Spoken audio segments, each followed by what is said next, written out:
Continuamos hoy con el capítulo 12 de esta segunda epístola del apóstol Pablo a los Corintios. Y en nuestro programa anterior vimos que Pablo nos estaba diciendo de la ocasión cuando él fue arrebatado hasta el tercer cielo.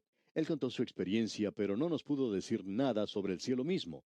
Alguien ha dicho que una de las razones por la cual él no nos pudo contar eso es porque si él lo hubiera hecho, hubiera provocado un éxodo en masa de personas de este mundo que quisieran ir a vivir al cielo. Bueno, eso puede ser algo humorístico quizá, pero Pablo tuvo un aguijón en la carne para que él no se envaneciera o gloriara demasiado. Dios hizo que él permaneciera como un hombre humilde, y eso lo podemos apreciar en la sección que veremos en el día de hoy.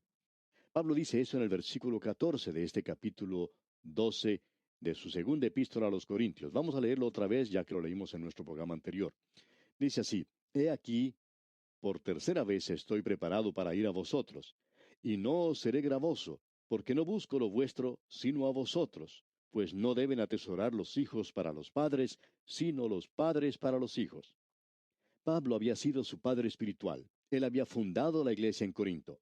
Luego en el versículo 15 él dice: Y yo con el mayor placer gastaré lo mío, y aun yo mismo me gastaré del todo por amor de vuestras almas, aunque amándoos más, sea amado menos.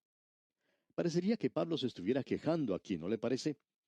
Pero el Espíritu de Dios ha insistido para que Él les diga o les hable sobre esas cosas y que no hable sobre lo que vio en el cielo. Él debía continuar hablando de las cosas de aquí de la tierra, y una de las cosas era que Él amaba a esta gente, pero que no era amado por ellos. Y notemos lo que dice aquí en el versículo 16. Pero admitiendo esto, que yo no os he sido carga, sino que como soy astuto, os prendí por engaño. Pensamos que es necesario reconocer que, aunque somos pescadores de hombres, podemos ser acusados como lo fue Pablo. Los enemigos de Pablo en la iglesia en Corinto estaban actuando de una manera bastante desagradecida en cuanto a lo que él había hecho. Algunos de los que estaban en la minoría en ese lugar podrían decir: bueno, él vino aquí y fue tan astuto e inteligente que utilizó diferentes métodos para atraparnos. Pero amigo oyente, Pablo no hizo eso. Él dice en el versículo 17: ¿acaso os he engañado por alguno de los que he enviado a vosotros? Pablo dice: yo no he utilizado ninguna clase de método, ni envié a ningún otro hombre para que se aprovechara de ustedes. Y continúa diciendo en el versículo 18: rogué a Tito y envié con él al hermano. ¿Os engañó acaso Tito? ¿No hemos procedido con el mismo espíritu y en las mismas pisadas? Y Tito se portó de la misma manera entre ellos. Escuchemos ahora lo que dicen los versículos 19 y 20 de este capítulo 12 de la segunda epístola a los Corintios. ¿Pensáis aún que nos disculpamos con vosotros? Delante de Dios en Cristo hablamos, y todo, muy amados, para vuestra edificación. Pues me temo que cuando llegue no os halle tales como quiero, y yo sea hallado de vosotros cual no queréis, que haya entre vosotros contiendas, envidias, iras, divisiones, maledicencias, murmuraciones, soberbias, desórdenes. Notemos esto ahora. Estas son las cosas que Pablo en realidad esperaba encontrar en la iglesia en Corinto. Ellos esperaban mucho de Pablo y Pablo esperaba mucho de ellos. ¿Pero qué fue lo que encontraron? Bueno, habría discusiones, la gente estaba arguyendo. De vez en cuando recibimos alguna carta extensa. Por lo general uno se da cuenta de la clase de carta que es mirando nada más el sobre. Es una carta que nos llega con la intención de presentar algún argumento. Es de alguna persona que quiere hablar de alguna doctrina o de algo que hemos dicho y que ellos quieren debatir. Amigo oyente, nosotros no queremos ponernos a debatir con nadie. Usted continúe con su punto de vista y más bien ore por nosotros para que, si estamos equivocados, podamos ver la verdad. Pero no nos va a convencer con una larga carta en la que quiere debatir algún punto, porque la verdad no deseamos pasar nuestro tiempo leyendo esa clase de cartas. Ahora quizá alguien diga: bueno, pero eso es fanatismo e intolerancia. Bueno, quizás sea así, pero no deseamos ponernos a debatir con nadie. Nuestra tarea es la de presentar la palabra de Dios y no estamos tratando de debatir con nadie sobre ningún tema. Enseñamos la Biblia tomando sus puntos tal como los encontramos, sin tratar de buscar escapatorias ni excusas en los puntos difíciles. Tomamos las cosas como vienen y reconocemos que hay veces cuando quizá nos pasemos un poquito de la línea, pero no vamos a discutir con nadie. La iglesia, amigo oyente, está llena de esta clase de cosas en el día de hoy. También existen las envidias. Eso está en la iglesia. Así también las iras. Otra cosa que hay son las divisiones. Pablo también dice que existe la maledicencia, cosas que son muy malas para la iglesia. Alguien viene y dice, ¿escuchó lo que fulano de tal hizo? La otra persona le contesta, no, no he oído nada. Entonces la otra persona le dice, bueno, yo me he enterado de esto. Y allí comienza a hablar mal de una tercera persona. Luego tenemos también las murmuraciones, cosas que se dicen en tonos muy bajos, pero que son aceptadas y creídas rápidamente. Tampoco nos falta la soberbia. A veces nos preguntamos acerca de esta palabra, y probablemente la mejor explicación de la misma sea un ejemplo que dio el doctor Ironside. Él dijo que esto le hacía recordar de una rana. Uno puede ver algunas de las ranas a orillas de un pantano o de un río que por momentos comienzan a hincharse mucho hasta alcanzar quizá el doble de su tamaño normal. ¿Y qué sucede? Si usted arroja una piedra en su dirección, se hace pequeño nuevamente y se lanza al agua apresuradamente. Creemos que la mejor palabra que describiría esto es pomposo. Pues bien, hay creyentes pomposos. Usted los habrá visto. Y luego también menciona desórdenes, causando problemas en la iglesia. Pequeños grupos que se reúnen y causan problemas en la iglesia. Hacen circular peticiones que quieren que los demás firmen y otras cosas por el estilo. Ahora, en el versículo 21 de este capítulo 12 de su segunda epístola a los Corintios, dice Pablo que cuando vuelva, me humille Dios entre vosotros y quizá tenga que llorar por muchos de los que antes han pecado y no se han arrepentido de la inmundicia y fornicación y lascivia que han cometido. Corinto era una ciudad muy vil. Era conocida en el Imperio Romano como la ciudad más mala, el centro del pecado. Era una ciudad visitada por la gente que quería pecar, donde el pecado abundaba, pero donde sobreabundaba también la gracia. Y la gente miraba de manera ligera estas cosas. Puede que muchos hagan así en el día de hoy.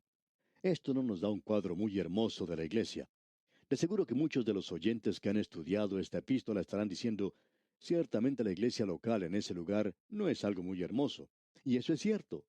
No solo es cierto en cuanto a esta iglesia, sino que creemos que es verdad en muchas otras en nuestros días. Observemos esto por un momento. Supongamos que el Señor sacara a su iglesia de este mundo ahora mismo.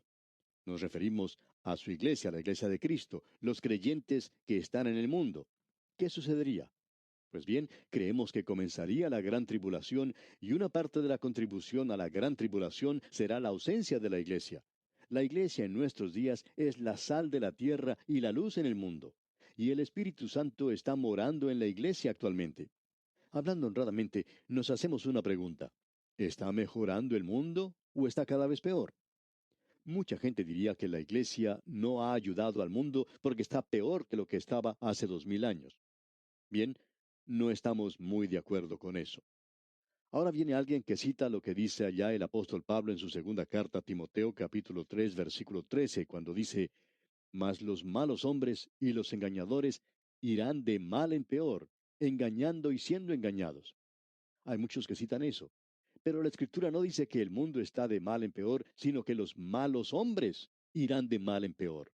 Ellos lo hacen durante su vida en esta tierra y luego son reemplazados por otra generación.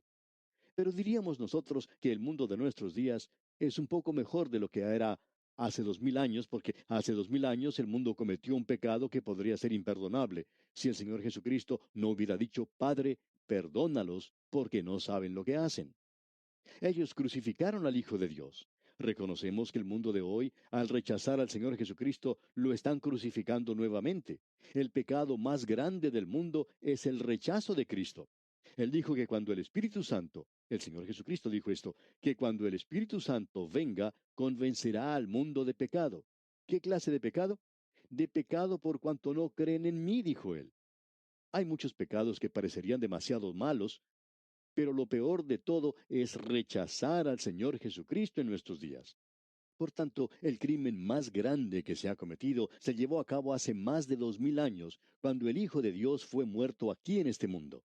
Vemos que hoy el mundo es probablemente tan corrupto, tan vil, tan malo y perverso como lo era hace 2000 años. Pero también debemos decir que es un lugar mejor donde podemos tener un mejor lugar que lo que era hace 2000 años. Uno puede vivir un poco más cómodo en el mundo de hoy. Hay muchísimas cosas hoy que hacen que nuestra vida sea mucho más fácil que lo que era hace 2000 años. Pero necesitamos reconocer que el propósito de la iglesia en este mundo no es el de plantar flores, como no lo es el de Israel, de plantar flores en el desierto. Ellos eran peregrinos de viaje con un mensaje y un testimonio, y ese ha sido el propósito de la iglesia a través de las edades. Ahora, la iglesia de hoy tiene que ser un grupo de personas que deberían ser santos para Dios, deberían vivir para Dios. Nos gustaría señalar a la iglesia y poder decir, es maravilloso. Esa es una de las razones por la cual tenemos este interés en la palabra de Dios.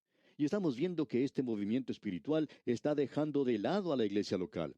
La iglesia está tan preocupada con los problemas internos, tan ocupada criticando y encontrando faltas en uno y en otro, que el mundo la está dejando de lado. Pero eso no destruye el hecho de que la iglesia es el grupo que el Señor Jesucristo amó. Él se dio a sí mismo por ella para poder limpiarla, para que pueda ser presentada ante Dios. Nosotros estamos muy lejos de eso, pero debemos estar encaminados en esa dirección. Así es que aquí tenemos una vista de la iglesia en la peor ciudad del Imperio Romano y cuán mala era esa ciudad. No nos gusta oír decir a la gente que la iglesia en el día de hoy no afecta de ninguna manera al mundo.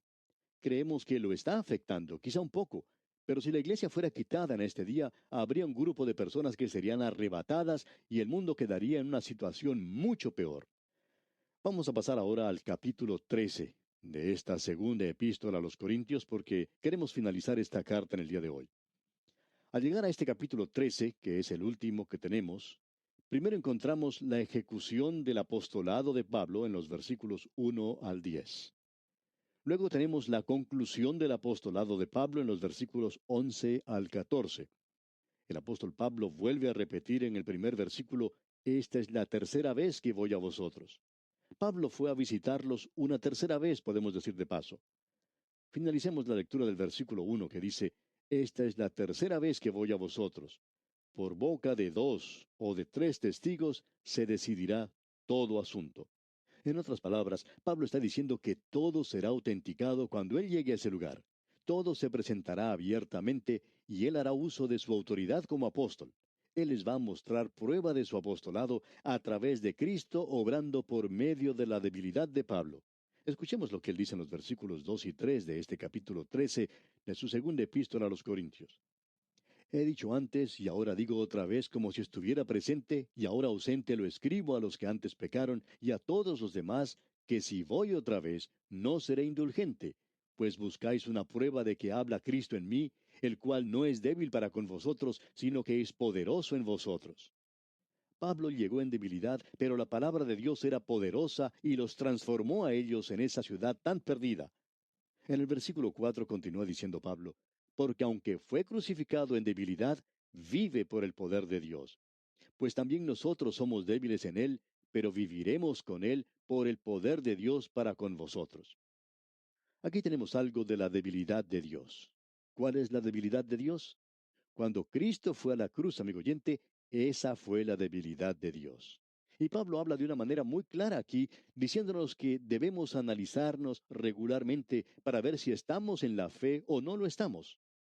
Escuchemos lo que dice en el versículo 5, ya que es importante. Examinaos a vosotros mismos si estáis en la fe. Probaos a vosotros mismos. ¿O no os conocéis a vosotros mismos que Jesucristo está en vosotros, a menos que estéis reprobados? Pensamos que cada creyente debe hacer esto regularmente. Esto no tiene nada que ver con la libre voluntad o con la elección o la seguridad del creyente, pero es una examinación o un inventario que cada creyente debe hacer de sí mismo 2 o 3 veces durante el año. Examinarnos a nosotros mismos para ver si estamos o no en la fe. Uno tiene que estar verdaderamente dispuesto a hacerse frente a sí mismo. Ellos tienen que ver si están en la fe o si no lo están. Hay algunos de nosotros que aceptamos al Señor Jesús como nuestro Salvador personal a una edad temprana. Quizá un día usted se acerca a la madre o al padre y le dice, yo quiero aceptar a Cristo como mi Salvador personal. Ambos se dirigen a una de las habitaciones de la casa, se arrodillan y la criatura acepta a Cristo. Luego, tiempo después de eso, uno debería preguntarse regularmente si uno es creyente o no, si ha confiado verdaderamente en Cristo. Es decir, para estar completamente seguros. Después de todo, uno quiere asegurarse de algo como esto y nos deberíamos analizar de esta manera. Escuche lo que Pablo dice aquí en el versículo 6 de este capítulo 13 de su segunda epístola a los Corintios.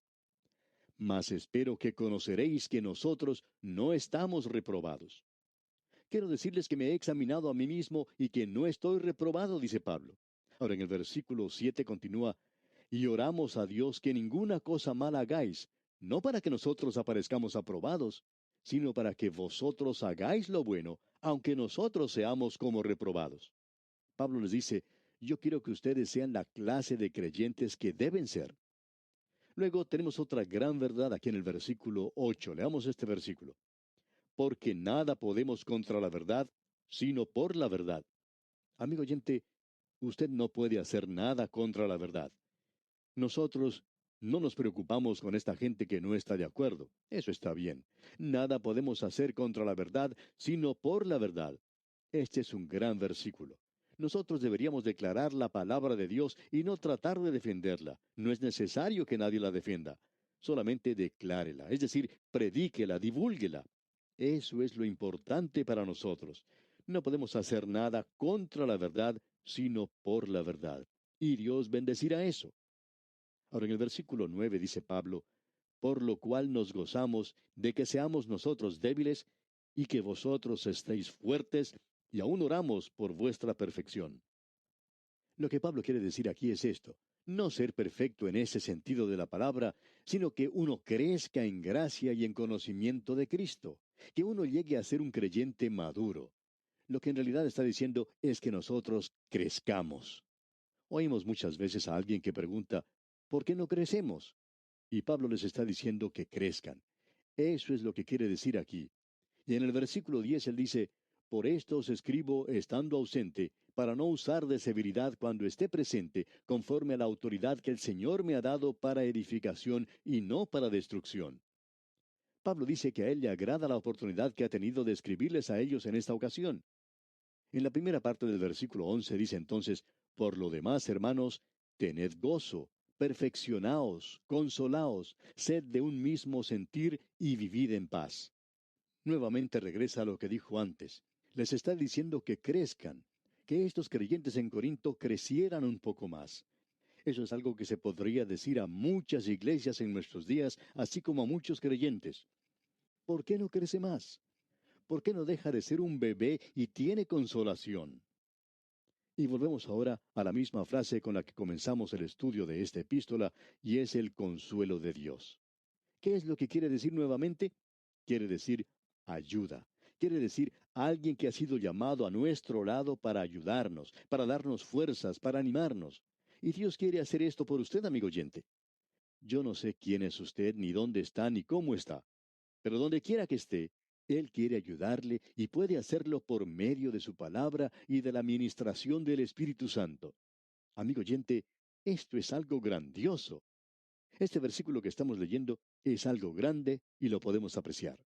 Nosotros nada podemos contra la verdad, sino por la verdad. Qué bueno es poder seguir hacia adelante en este día por Dios. Pablo está diciendo aquí, sed de un mismo sentir, es decir, tener la mente de Cristo. Luego dice, vivid en paz. Nosotros tenemos que vivir en paz. Uno no puede hacer la paz, pero sí puede vivir en paz. Luego dice aquí en este capítulo 13 y al final del versículo 11, y el Dios de paz y de amor estará con vosotros. ¿Y eso qué es? Pues es la paz de Dios que sobrepasa todo entendimiento. Es la paz que Él proveyó por medio de la sangre de Cristo en la cruz. Usted puede vivir en esa paz hoy. Regocíjese en su salvación. Y Él dice aquí, y el Dios de paz y de amor estará con vosotros. Dios está con usted. No pierda eso de vista, amigo oyente. Él está con usted hoy y esto es algo maravilloso. Usted no está solo. Él está con usted. Luego al final aquí él dice algo bastante personal. Leamos el versículo 12. Saludaos unos a otros con ósculo santo. Tenemos que tener cuidado de cómo aplicamos esto en nuestras vidas y sugerimos que sea un ósculo santo si uno del sexo masculino besa a una hermana. Ahora en el versículo 14 dice Pablo, la gracia del Señor Jesucristo, el amor de Dios y la comunión del Espíritu Santo sean con todos vosotros. Amén. Él incluye a todos aquí y está diciendo que la bendición de la Trinidad sea con todos. Y eso también quiere decir con todos ustedes que nos están escuchando. Amigo oyente, nosotros deberíamos gozarnos en lo que tenemos en Cristo. Nosotros también debemos tratar de testificar de esto, no solo al mundo, sino a las iglesias. Tiene que haber un testimonio verdadero en nuestro día. De paso, podemos decir que en muchas iglesias esto puede ser algo difícil. Es más fácil ser testigo ante el mundo que en algunas de las iglesias, eso es cierto. Pero si usted está en una iglesia como esa, amigo oyente, usted tendrá que ser un buen testigo. Y bien, así concluye esta segunda epístola a los Corintios. En nuestro próximo programa volveremos al Antiguo Testamento para comenzar nuestro estudio del libro de Esther con una historia apasionante que usted no debe perder. En consecuencia, le invitamos a sintonizar nuestro próximo programa. Hasta entonces, apreciado oyente, que el Señor siga bendiciendo su vida, es nuestra ferviente oración.